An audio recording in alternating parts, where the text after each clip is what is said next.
Bali, dito po tayo sa Maharlika Highway na mga farm. At ito po yung right of way, papasok po dito sa property. Ito po yung covered court ng malapit sa property mga farm. Bali, dun pa po yung mismong lupa. Malapit na po tayo sa mismong boundary ng property o yung simula. So tara mga farm, silipin natin.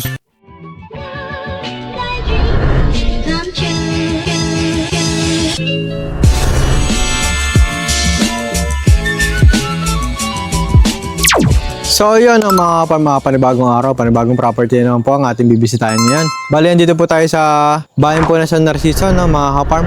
Meron tayong bibisitahin na property na may sukat po na 2.6 hectare mga ka-farm. Bali ito mga ka-farm, explain ko sa inyo. Ito po yung magiging right of way ng property. Simula po dito sa Maharlika Highway. Ayan, kung makikita nyo, Maharlika Highway na po yan mga ka-farm. Papasok po yan dito. Four ways accessible naman po ito mga ka-farm. Yun nga lang po, pag umuulan ay hindi na po ganun ka ganda ang daanan mga ka-farm. Medyo lumalambot po ang lupa dahil hindi pa po ito cemented road. Pero ang ganagandaan lang po dito, pwede nyo pong iwan dito yung sasakyan ninyo. Kung sakali man po kayong meron po kayong sasakyan na gusto nyo po ipasok, kung sakali mong maulan at hindi po makakapasok yung sasakyan, iwan nyo na lang po dito mga ka-farm. Wala naman daw po magiging problema dahil po ito po ay bahanteng lote na po mga ka-farm. At yung may-ari po ng right of way na to mga ka-farm ay patay na. Yun po ay ang kinagandahan po. Simula daw po nung bata pa daw po yung mga kagawad dito hanggang sa lumaki po sila ay ito na po yung mismong daanan talaga mga ka-farm. Kumbaga wala pong nagpapabayad. Bali donasyon na to kumbaga mga ka-farm. At ang isa pa kinagandahan po dito mga ka-farm, pwede po kayo mag-request sa mismong barangay na palaparan na po itong daan na to mga ka-farm o pasimentohan mga ka-farm. So tara mga ka-farm, punta po tayo sa mismong property. So yun mga ka-farm, kung makikita nyo, ito po yung mismong daanan. Pagpasok nyo po dito, may makikita na po kayong covered court. Ito na po yung covered court mga ka-farm. Ayan. Ito po yung covered court ng property. O malapit sa property mga ka-farm. Bali dun pa po yung mismong lupa. Lalaharin pa po natin. Ito pong property na to mga ka-farm o yung mismo right of way na ito mga ka-farm ay may sukat na 150 meters o katumbas ng 3 poste mga ka-farm. Simula po sa property hanggang dun po sa Maharlika Highway mga ka-farm. Ito po yung mga madaanan nyo mga ka-farm, maraming kabahayan. Hindi na po ito liblib kumbaga. Ito po ay marami ng mga nakatira. Ayan, marami na po kayo magiging kapitbahay. Ayan, kaya po dito. Ayan o, kita nyo. Puro meron na kayong mga kapitbahay dito mga ka-farm.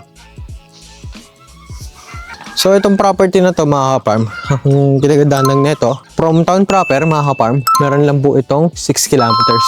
Simula po sa town proper, papunta po dito sa property.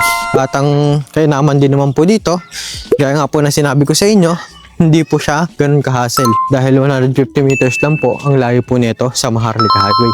Itong dinadaanan natin ngayon, na right of way, possible po ito na maging barangay road na rin. At ang magpapaayos naman na daw po nito mga ka-farm ay mismong barangay. Sila na daw po bahala magpaayos dito mga ka-farm. Kaya sa mga interested buyer natin dyan na gustong bilhin itong property, ako po si Brian Manislavero mga ka-farm. Ang sasama po sa inyo sa property na to mga ka-farm.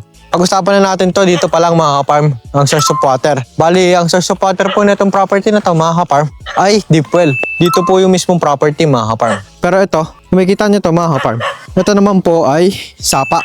Hindi po yan natutuyuan ng tubig. Yan daw po ay galing po sa taas, sa mismong bukal. Doon po nanggagaling ang tubig sa bukal po mismo mga ka-farm. Kaya itong tubig ito, tuloy-tuloy pong dumadaloy pababa hanggang doon po sa may unahan. Kaya hindi po kayo mawawala ng tubig dito mga ka-farm. At isa pa ho, itong hilindera na to mga ka-farm, isang diretsong linya na yan, kung makikita niyo po yan, yan na po yung boundary. Ay hindi na po ito kasama sa property. Hiwalay na po siya mga ka-farm. Pero wala po kayong magiging problema kung gusto niyo pong kumuha ng tubig dyan. Dahil sabi po nila, ang tubig po na ito ay para daw po sa lahat. Kaya marami po kayong mapagkukuhaan ng tubig mga ka-farm. Pero ang best advisable po dito mga ka-farm ay maglagay po kayo ng sarili niyo pong balon sa loob ng property po ninyo. So ito mga ka-farm, magiging daanan nyo kung sakasakali papunta po sa property. Ayan. So yun mga ka-farm, malapit na po tayo sa mismong boundary ng property o yung simula. So tara mga ka-farm, silipin natin. So ayan, ito mga ka-farm. Ito po yung mga kawayan. Kung makikita nyo, may mga kawayan po dito. Itong kawayan po na ito ay nagsisilbi po itong palatandaan ng boundary. Ayan.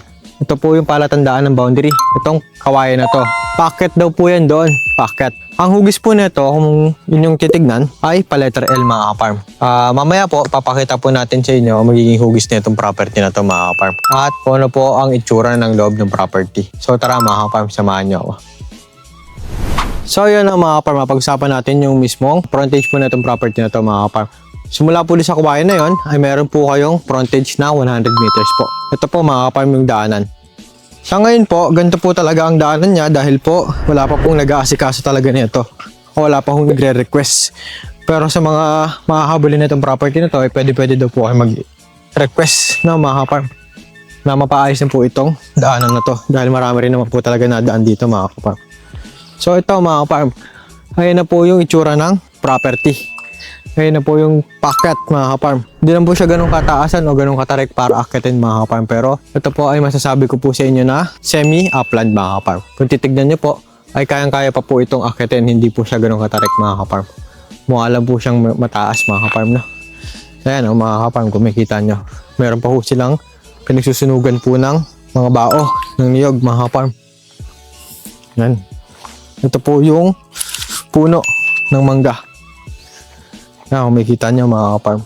Pag-usapan naman po natin yung puno ng niyog o yung mga nakatanim po dito sa property. Bali, ang nakatanim po dito sa property ay magpalagay po natin na may 500 kapuno pa po ng niyog dito mga ka-farm. Or more or less po. Ay hindi pa po saktong ang bilang ng buko po dito o yung puno ng mga niyog mga ka-farm.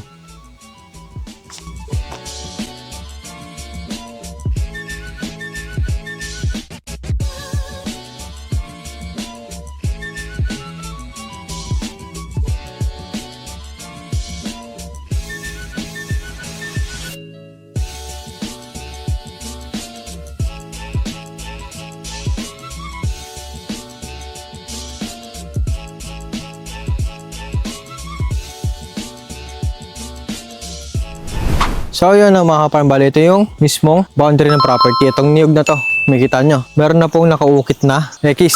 Yan po ay nagsisilbing palatandaan po na hanggang dito na lang po yung property. Nilagyan na po nila ng mark. Papunta naman po packet din to.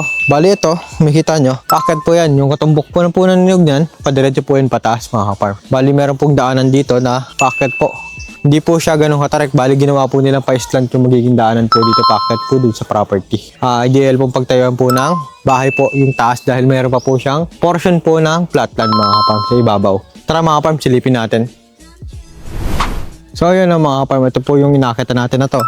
Ito na po yung packet pataas. O yung sinasabi ko po sa inyong pa-slant. Kaya po hindi ganun ka tarik yung inaakitan. Pwede naman po itong ipaayos yung magiging daanan packet.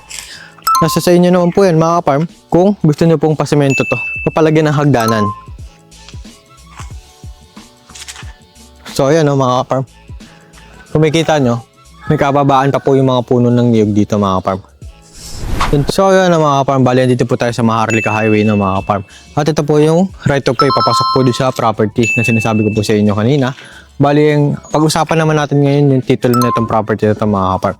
Bali ang titulo po na itong property na to ay matured CLOA pa po mga ka-farm. Pero ito naman po ay updated ang land tax mga ka-farm.